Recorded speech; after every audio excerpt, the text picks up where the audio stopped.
absurdity. It was. No, I like that they never acknowledged any kind of aquatic physics at all. Everything they did was on dry land, except underwater. Except when it came on dry land. Yeah. And then they would turn into actual sponges and starfish and dehydrate.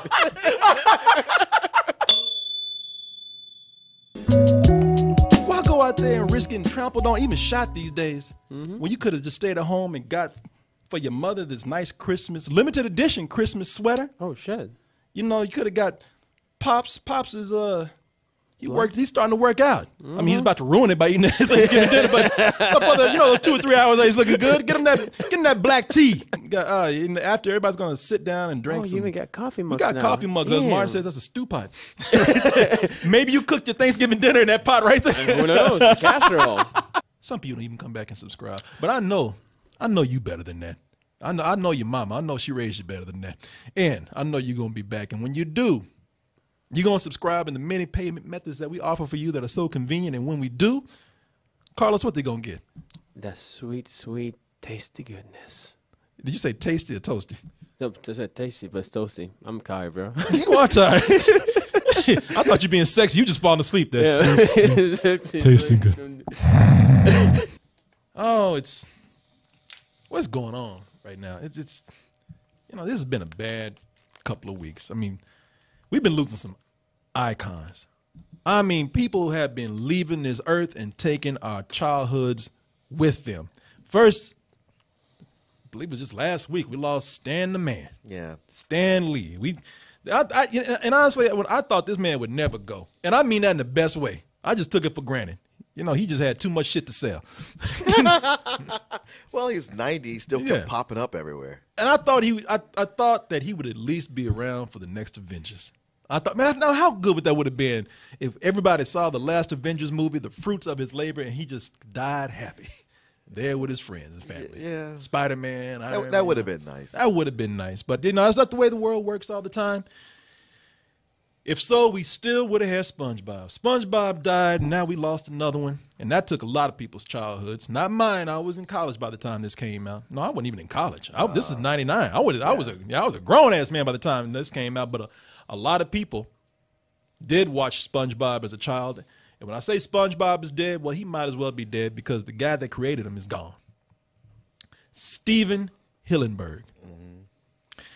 Tragedy. Died at the age of 57, I believe. ALS. Right. He was diagnosed with that. Yeah, it was like 3 years ago when he got diagnosed? I think I don't even know. Was it 3 years? Because I thought it was like March that he was given the news. I mean, it could have been less than 3 years. I know it wasn't very long ago when he got diagnosed. And I was like, oh, shit, he's got to live out the rest of his life with this shit.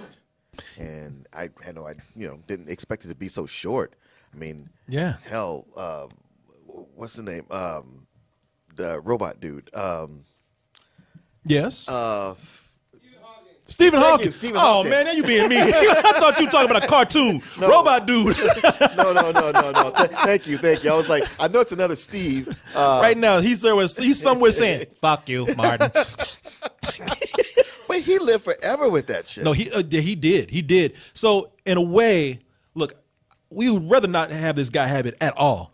But it's best that he goes without having his body twist, contort, and Well, I think that most people. I mean, it's probably different when it's actually you and you're looking at like not having life. But you ask any healthy person who says like they'll tell you it's like, hey, if I get that, I want you to take me out. Well, we don't want to dwell on the unhappy part of this. I mean, it is an unhappy situation. I know, especially for the family. Of course. But and no one's trying to like take that away. No one's trying to actually go in and make light of the man's death. But us here, we like to look at somebody and see what they gave us before they left this earth, and have a few laughs with this person, even though they're gone. And Mr. SpongeBob here, he ain't no different. And I do feel a little bit disrespectful because I will let you know right now, I didn't know a whole lot about SpongeBob. I mean, who couldn't know about SpongeBob? I mean, SpongeBob is everywhere. Nickelodeon cartoon that started in I think May 1st of 1999. Excuse me. But I'm looking at. I don't know that much about SpongeBob, but what I do know is that he brought joy to lots of children and lots of stoners, you know, and everyone in between. Because this is a man. Well, I'm neither, but I really enjoyed that show. Well, I said, Martin, you're the in between. Okay. I like the way Martin was like, I am not a child or a drug addict. Man, you the in between. It's a lot of ground in between. Martin got mad. He looked at that stoner picture like, that ain't me. I was like, damn, calm down. You know, because a lot of children watch this show, as well as a lot of adults. Mm-hmm. And I can't wait for Bill Maher to write his blog post tomorrow. You know, I'm just waiting for this dude. A lot of people are sad because the guy who made a cartoon is dead. Yes. I guess. You know, because of SpongeBob, Trump got elected. Damn, Spider-Man and SpongeBob just fucked it up for this country, didn't they? If only we had killed Stan Lee and SpongeBob earlier.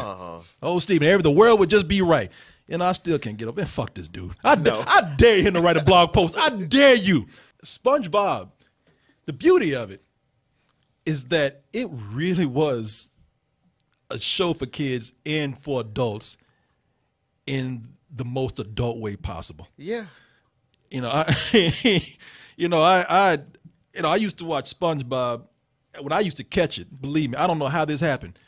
Every time I tune into SpongeBob, there was a dick joke going on. I mean, is it just that many dick jokes, or do I just catch those episodes? I guess you caught those episodes. I don't remember a lot of dick jokes. Because the thing is, the show would get away with a lot.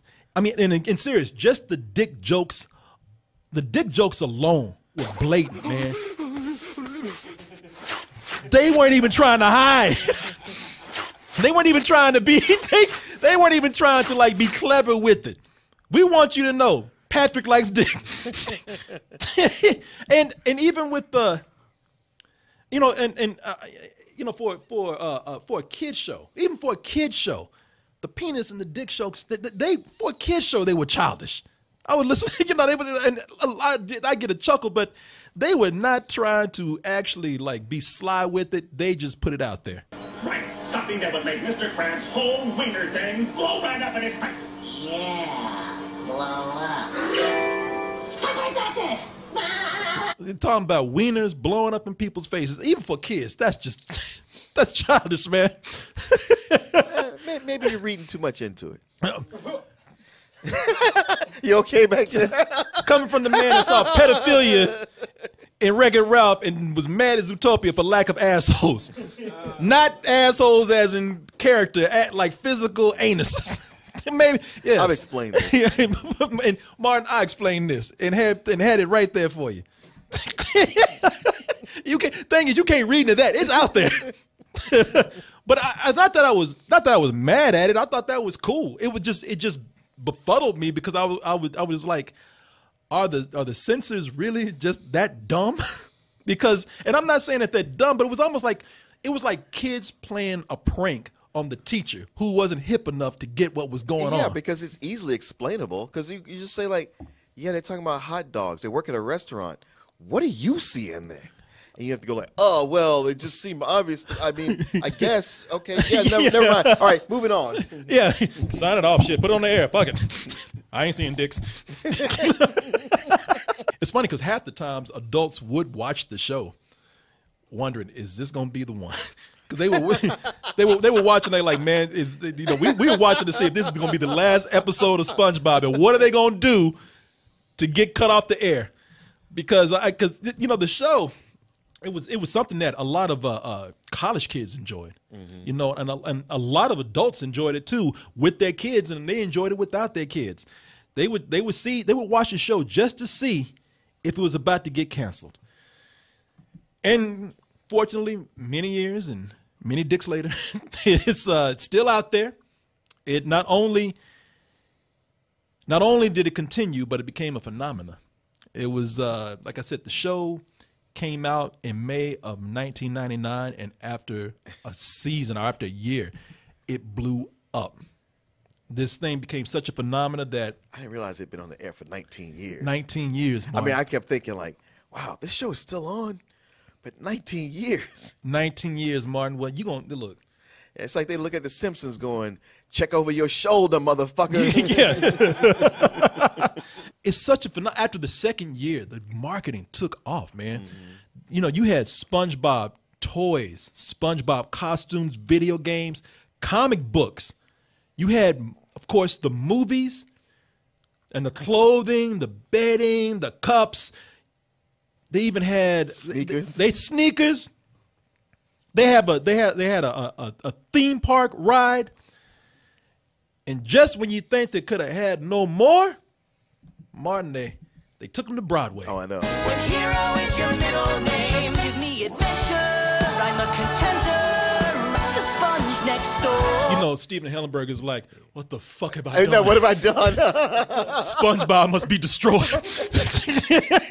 I'd never seen the musical, but I'd heard songs from it on the radio. And even listening to the song, I was like, they've gone too far. Yeah. I mean, someone should have stopped this. Yeah. And now that I see it, oh my God. Yeah. It's like, you know, I want to see SpongeBob. I want to see a sponge. Yeah. I don't want to see some goddamn white millennial wearing his shirt. I heard the musical wasn't bad. And I mean, it got praised for its stage production. And look, the only reason why they said that, because it got good reviews, they said the reason why it didn't do well is because everybody has a stage musical in Broadway now. Yeah. Yeah, that's all Broadway is. It's musicals based on other properties, movies and novels, and now cartoons. Yeah. By the way, rehearsal next Monday for Double Toast the Musical. The musical. 2019 coming up. We're performing on a cruise. I'm just a moonlight is shining down on me. Where's Billy? He didn't even call. Whether you feel like it's too much or not, still would not be possible without the man who created all of that. Stephen Hillenburg. And this guy, it's funny because this, you know, you have SpongeBob SquarePants, takes place at, what is it, Bikini Bay or Bikini Bottom, and you know, all of it takes place underwater and with no underwater physics whatsoever. It's a talking sponge, you know. Come on. It's a sponge, literally wearing SquarePants. But they never acknowledged them actually being underwater until they needed it for something. You know what? That was the thing is that was part of the absurdity. It was. No, I like that they never acknowledged any kind of aquatic physics at all. Everything they did was on dry land. Except underwater. Except when they came on dry land. Yeah. And then they would turn into actual sponges and starfish and dehydrate. It's a brilliant idea. I tell you, it was one of those cartoons where it's on Nickelodeon, and the first time, a couple times I tried to watch it, because, you know, Gwenny, she was 2 years old. I'm watching it with her, and I was like, man, this show, it's just a bunch of loud colors. I don't know about this. It was Johnny Neal was telling me about how his wife was really into it. I was like, really? And I gave it a second chance, and I was watching it the second time. I was like, oh, hold on a second.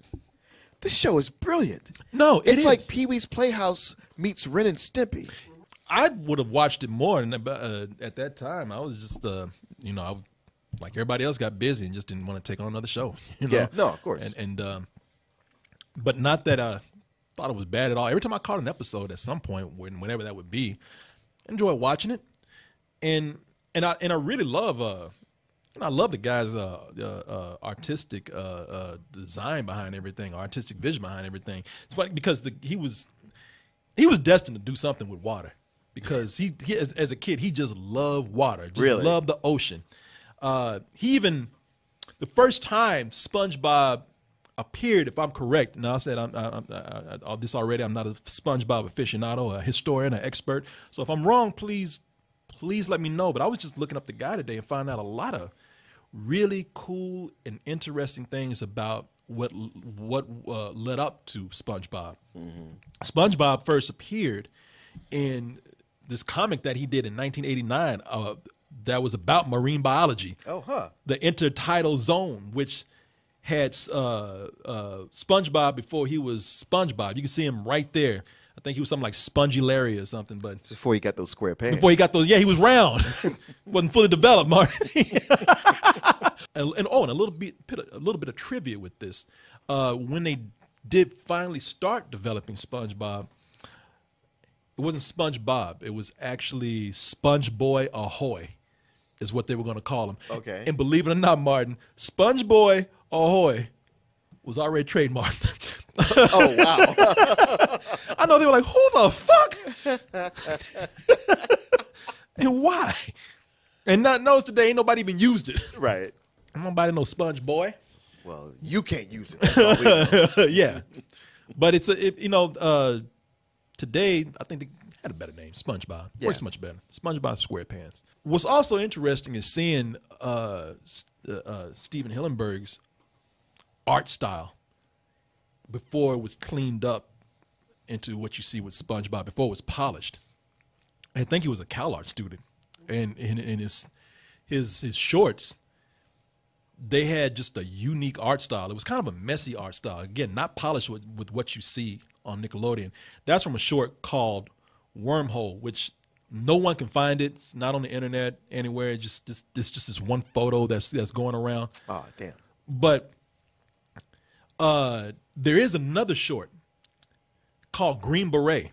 And Green Beret is very interesting because it shows you what it was like seeing like a hint of SpongeBob and a hint of Gary the snail in an entirely different setting. Not underwater. It's in a suburb, and you're dealing with what kind of looks like a human and kind of a dog.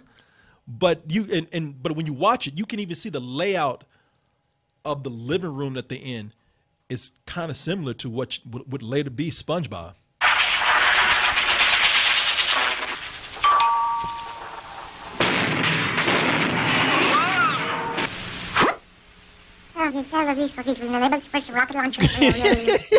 You know, that's when you look at Stephen Hillenburg and say, you know, we're going to get you some help. Don't worry about it. Don't worry about it. You're going to be okay. It was that weird style that he did, though, that got him to Nickelodeon. Okay. And I think that about that time, he was getting into Nickelodeon at the time when they were taking weird things like this. It was that kind of that golden age, that was that continuing golden age of these weird cartoons. Yeah. That had their own original style and even weirder sense of humor. Every few years they go, hey, let's get a new crop of stuff. Yeah, yeah, and you know, when he got there, he worked on some things that even, you know, like I said, he even had a weirder sense of humor, and all those hidden little sex jokes that you saw in SpongeBob, they were there way before. And Martin can attest to this. They were there way before SpongeBob was there. And some of the things that he worked on, you can still see those in there. I don't know if that was his influence or not, but like he worked on Rocko's Modern Life. Okay. And you know, it was funny because years later it was shown that Rocco actually worked at a sex hotline. like they didn't even try to hide it. Like on the back, you see Rocco on the phone, and then back you say, "Remember, be hot, be naughty, be courteous." One-on-one hotline. One-on-one hotline, yeah. Ain't even try to hide that he was fucking on the phone with people. Dude also wrote co-wrote a few episodes of Rugrats, which fortunately has no sex jokes, penis jokes in there at all. Do they? Yes, they do. There's a couple. Ooh, all right, somebody going to jail. There's one about and being comfortable with the... These are children. No, yeah, but in the context of the show, it's pretty well handled. Okay. Oh, okay. They handle it well. Okay. I ain't watching it. yeah, I ain't going to jail over this. They're like, damn, if you're that worried about it, then you probably need to go to jail. Right. You know, one of the things that I like to look at with his art, because for the kids that were coming up, even the college students that were into SpongeBob, I like to think that SpongeBob's biggest influence, just in my opinion, was what came before it. The biggest influence being Ren and Stimpy. You know, Ren and Stimpy. Why didn't you believe me? You know, because that was the one that really pioneered that exaggerated, gross style. That I think Ren and Stimpy was the first one to do that. And Ren and Stimpy, you know, you see it in this clip right here. They would just do weird things with their ass. You see Stimpy dancing. This is one of the funniest pieces of animation I've ever seen too. When he's on the ground. Oh yeah. And they're just losing it. Like he's just losing his shit right now. Yeah. And he got that jiggle too, you know, but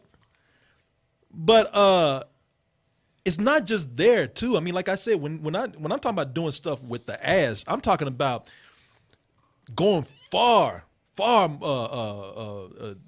more pushing the line than SpongeBob SquarePants ever did. I mean, this had its very, very weird sexual innuendo.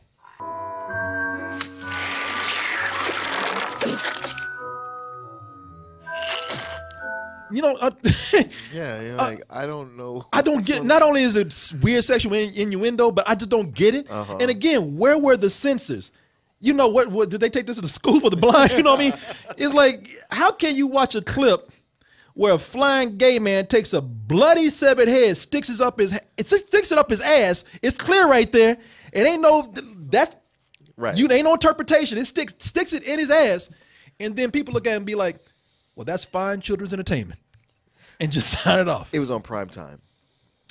Not this, because I saw this episode. You saw it in the morning? I saw this when they played this during the day for kids. Oh, this is not the one that was on Spike TV. No. I remember when Ren and Stimpy first came on, it would come on. Well, I say prime time. It was like 6 in the evening, like just before. Oh, okay, I see time. what you're saying. Yeah, and then it was later they started rerunning the episodes on Sunday mornings. Okay, and plus, at the time, Nickelodeon said they making money and shit. These kids, exactly. Yeah, it's like last thing we had was Danger Mouse. Yeah. Just go with it. Yeah, fuck these kids. They're gonna be all right. They see worse than that. Right. So, well, everybody was in the game at that point. Simpsons was big, and then they were like, well, we got to outdo that. And then South Park came in and said, oh, yeah well, let me hold my beer. Exactly, yeah. It was that humor, though, that they were all doing at the time, and all of them got into some hot water at some point with somebody. Yeah. Because there was always some conservative out there looking at it and talking about, well, these cartoons are just gonna turn the kids gay. And that's what happened with one conservative, James Dobson. It's part of a right-wing Christian family group. I think it was called Focus on the Family. Yeah.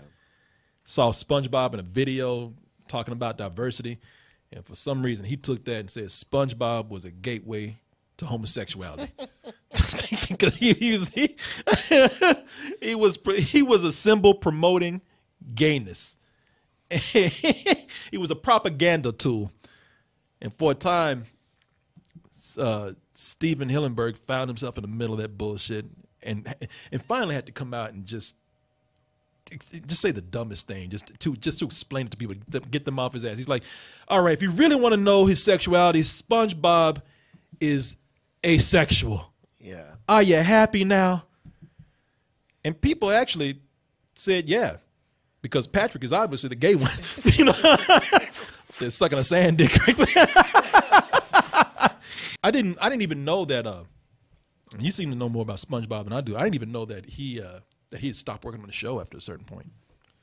Oh yeah. I mean that happens with any kind of entity like this, because they were just cranking out so many episodes. Yeah. You know, you even had a point where even Tom Kenny wasn't doing the voice. Yeah, you know, because I'm looking at I'm looking at one of the things that I really liked about SpongeBob, because I didn't watch the show all the time. I really liked the SpongeBob movie. I had never seen this kind of humor before. It was I usually don't like things that are frantic like this, but they did it in their own style. It's just something about it works within its own universe. Like Stephen Hillenburg said, you know what? I'll do this SpongeBob movie because after that I'm free. Me and SpongeBob can go along our separate ways. Yeah. And then they saw how much that movie made, and they're like, this ain't going nowhere. Like, where you think you're going? You can leave, but this is going to keep going. And he did. It was 2003, 2005, I believe, when that came out. I mean, you think about it, you create something like this. Yeah. You're only going to have so many ideas. And you know what? That's what I appreciate about the guy is that he was, you know, at least he was about the art. I mean, anybody who's an artist is going to do something for a long time. No matter how much money you're making, no matter how many fans you have behind it, if you're doing the same thing, you're going to get tired of it. He left to just say, "Look, I like to go back and just start working on shorts again." And I don't know what shorts are out there. I know there was something that he did. Hollywood Boulevard USA is one of the last things I know that he was working on that was out there. 2014 is I don't know how long he's working on it, but I know he took this to a class and showed people as something that he was working on that was not SpongeBob. Yeah. You know, and again, man, I love those movies, man. It took me a while to realize how much I kind of like the second movie. What is this place? Maybe this guy knows. He looks smart. He's got 5 heads. If you ate all that, you'd have enough energy to run around the whole world. I was sitting there like, what the fuck is going on? I forgot the circumstances that made my experience like weirder, because I don't think there were any kids in there when I was watching it. Right. I think I might even been a little tipsy. And I think I even dozed off for like a second because I was just tired. And then I woke up and I was like, oh shit, I do not need to wake up to this. These damn cartoons in my face, screaming and hollering. On ecstasy. On ecstasy, yeah. You know, where else you going to go to a movie and actually see this? You know, where else are you going to see this kind of humor and art style and people just taking this kind of liberties with different art styles in a film? But this is one of the most original movies I'd ever seen, man. Ain't nothing matched it today. Yeah, I remember you said that when you saw it. Yeah, man. Kind of grew on me. I don't know that. I don't know a whole lot about SpongeBob, and it was very, very interesting learning about Stephen Hillenburg's life, and just learning about him as an artist. You know, it's just, you take for granted when a huge property is out there and it's this popular and it's making this much money and it's got this much product out there. You know, it's just pretty much bombarding people. You forget that sometimes there's an artist out there who really is creative and it's not his only thing. You know? Yeah. You got any memories of Old Sponge? Oh yeah. Like I said, it became that show that I would watch every Saturday with the kids, and even if they weren't there watching it, I'd be like, "Hey, I think SpongeBob is on." And they wake up because they hear me laughing at it. And I just always kind of dug it. Even now, if it's a Saturday and there's nothing else on, I'll flip over to Nickelodeon to catch it. Yeah. Oh, and there's that style that we were talking about where, like the close up with the veins and stuff. Except it's not as detailed as some of the other things. Right. No. Yeah. Because Flapjack was heavily inspired by SpongeBob. It's almost like they got commissioned to do a SpongeBob-like show, but it turned out to actually be good. Also, yeah, I remember Flapjack, and I actually liked some episodes of it. I loved Flapjack.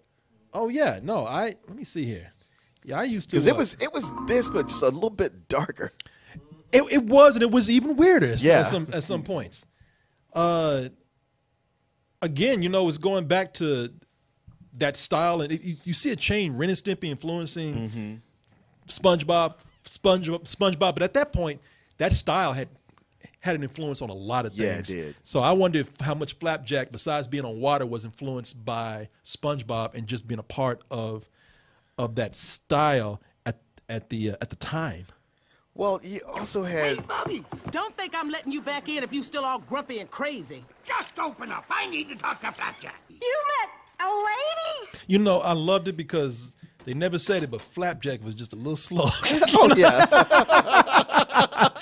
It was like their way to make they got around making fun of the mentally challenged in this. Back in the day when we were coming to Mark, you would never see hairy nipples. No. On cartoons for kids. Right. Shit, you wouldn't even see hairy nipples on men on TV. You better shave that shit. Right.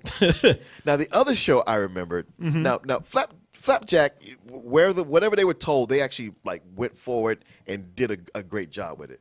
There's another show that I would say is less inspired and more of a direct, like half-ass ripoff. And it was let me see if I got it right. I think it was Coconut Fred on Fruit Salad Island. Oh, I remember. Yeah, I remember that one. Yeah, because it was on Fox Kids.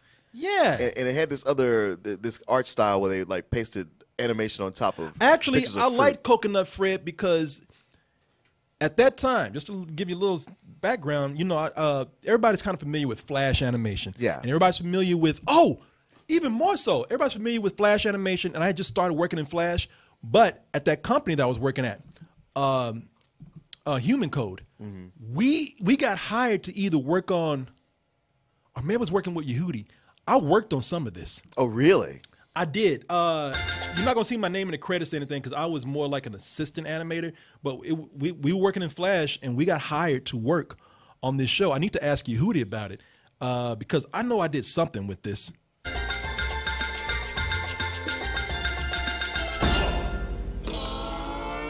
Wow. Already, they didn't waste no time ripping up. No, that was the thing. SpongeBob. Because I would watch it every Saturday on Fox. I was just fascinated by how much it was blatantly ripping off SpongeBob. Why, thank you, Bingo. Now, if you don't mind, please Jesus. It's a watermelon. Well, at least it wasn't like, dang it, baby. I was going to drink this drink now. No, you know, I remember what it is now. Okay. I don't know if it was at Human Code or if it was when I was working with Yehudi. You remember a friend of mine named Yehudi is an anime. But I believe we were trying to bid to work on this show, and we were given a test, and we didn't get it. Okay. But that's how I remember this. So we didn't do it, but I animated some of these things though. Oh man, well, look, man. Even with stuff that this guy didn't even work on, he's bringing us good memories, man. I know. It's sad to hear about somebody, you know, hear about anybody getting ALS, but somebody so young. 57. I don't care what you say. I know that's a lifetime to some of you folks out there, and it is a lifetime, but it's still young by today's standards, especially for somebody who creatively had so much more to give. Yeah. But, and I know it's a sad day in Bikini Bottom, but the thing is, man, is that, you know, it's a hard thing. Even the harshest ways that people go, it's always easy to accept death, knowing how many people that this person might have made happy, man. You know, it's true. Yeah, no, this guy did a lot for people. I'm sure that everyone around the world is very happy for what this man contributed. Well, except the Grinch.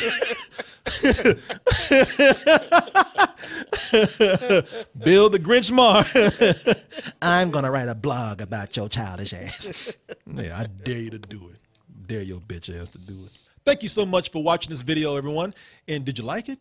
Well, if you did, good. Subscribe here, and not only here, but go over to doubletoasted.com where you can see a longer form version of this video along with live streaming shows. And you know what? Since you're doing toasty stuff, check out dtmerch.com. Support us over there too. And once again, thank you, and I'll see you next video. And that's right, stay toasty.